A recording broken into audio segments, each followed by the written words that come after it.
She was pale, eyes darting over her shoulder, breathless. "Grandpa, please, just get off this ship." I didn't ask again. I've learned in life, when someone you love speaks in that tone, you listen. I turned, walked past the buffet, and stepped onto the gangway like a man sleepwalking. The air outside was different, colder, heavier. I stood there as the boarding doors closed behind me, watching the ship carry away my family and the life I thought I understood. 2 years earlier, if you'd told me my own son would try to kill me, I would have laughed. He was the golden boy, charming, successful, the type that shook hands with everyone in a room before taking a seat. After his mother died, we only had each other. I gave him everything, sold the farm to pay for his business degree, co-signed the loan for his first company, handed over my retirement fund when he said it was just for a few months. He called it borrowing. I called it love. The first cracks showed last Christmas. I overheard him telling his wife, "Once Dad's gone, the house is ours. He won't need it." I told myself I'd misheard. That denial was the easier road. But then came the little things.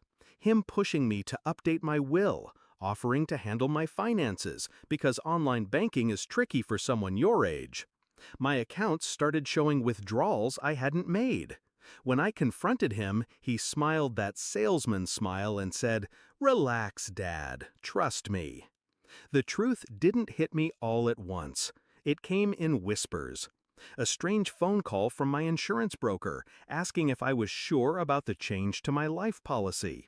My neighbor mentioning she saw my son meeting with a lawyer in town.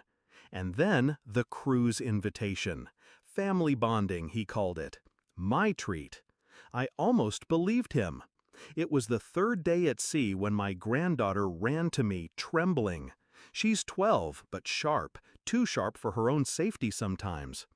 "I heard Dad talking to Mom last night. He said he put something in your drink, that you'd be found in the morning and it'd be ruled an accident." The world tilted. My son, my blood, planning my death between dessert courses?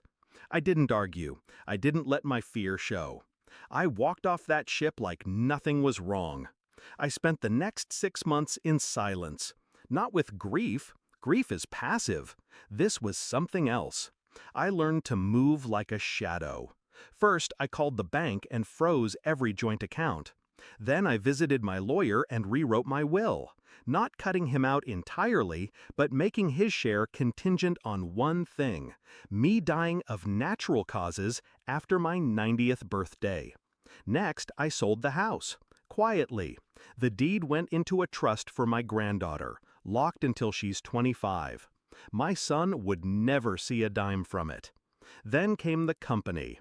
I'd invested heavily in his business years ago, without paperwork.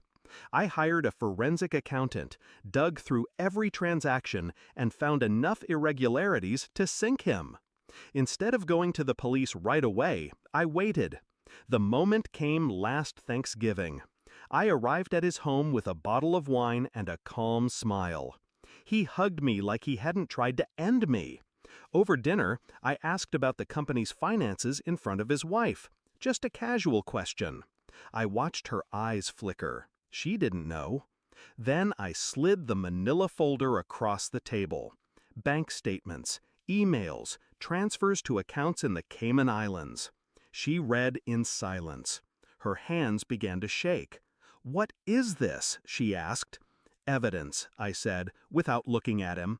"And copies have already been sent to the IRS. The color drained from his face. He stammered something about misunderstandings, but I kept talking. Calm, steady, surgical. "You took from me. You tried to take my life. But I'm not here for revenge. I'm here to make sure you live long enough to feel the walls close in." That night, his wife packed a bag and left. Within weeks, the IRS froze his accounts. Clients pulled out. His business crumbled like wet paper. I never raised my voice. I never broke a law. I just removed the air he breathed. Last month, I got a letter from him. No apology, just blame. He said I'd ruined his life. I burned it. And now? I live in a small cabin by the lake. I fish in the mornings, read in the afternoons. My granddaughter visits on weekends. She never asks about the cruise. I never bring it up.